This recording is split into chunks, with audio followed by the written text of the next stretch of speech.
శివాలయం భక్తులతో రద్దీగా ఉంది మహారాజా. అప్పుడే దేవసేన కూడా దర్శనార్థం వచ్చారు. అప్పుడే మీరు వచ్చే సమయం కావడంతో వారిని ముఖ ద్వారం నుండి కాకుండా పక్క దూరం నుండి వెళ్ళాలి. ఏంటి ప్రవర్తన? బాధితుడిని బెదిరిస్తున్నావు. తప్పు చేసావు Devasena.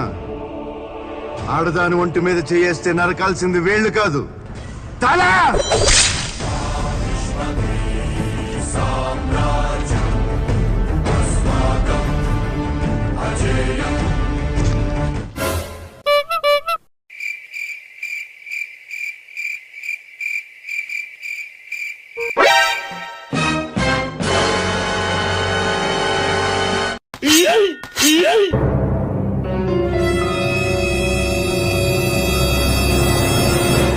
Please like, share and subscribe.